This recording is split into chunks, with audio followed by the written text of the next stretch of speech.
زما ساجد محمد نوم دی، زه د زاهل والا اوسېدونکی یم او زما په دې بېنظیر پیسو کې پیسې راغلې وي.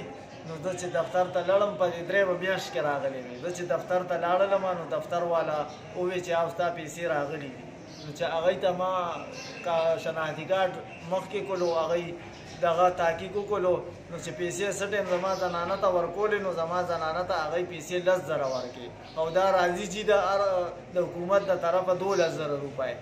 او دغسې په دغه ورځ باندې چې څونه خلکو مونږ سره پیسې اخیستې دي، هغوی ټولو ته کمې میلاو شوي دي، چا ته 7,000 چا ته 8,000 چا ته 9,000.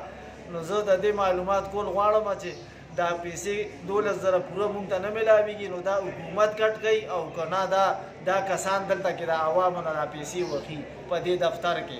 دا د پبو دفتر دی د بینک سره دی خوا، هغې کې مونږ ته دا پیسې میلاو شوې وي 10,000 روپۍ. نو زه اوس راغلی یم، نن د پبو ښی سکول ته راغلی یم او دلته کې نن زنانو ته پیسې میلاویږي.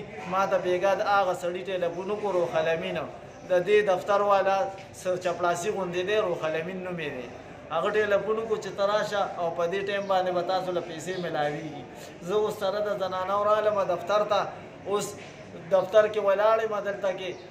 روح الامین سره میلاو شوم، روح الامین وی چې اوس نه میلاویږي او ته داسې کار وکړه چې 4 میاشتې پس راشه.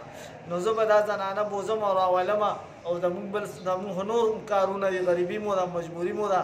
اوس زه دی ته روح الامین ته ما وویل چې تاسو 13 میاشت کې په دغه 3 میاشت کې تاسو د ما نه 2,000 روپۍ د حکومت په دې پیسو کې والي دي. نو دا دې به څه کېږي؟ هغوی وایي چې نه دا 2,000 روپۍ به ستا د مخکې چې کومې پیسې را روانې دي نو د هغې سره به دا 2,000 روپۍ هم راشي.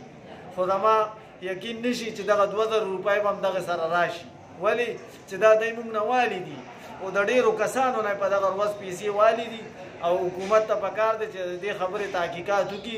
زما ساجد محمد نوم دی، د زاهل والا اوسېدونکی یم او زه به راشم، ما د حکومت راغواړي چې دا خبره زه حکومت ته او موبایل مې دا نمبر دی 0342 88 67 764.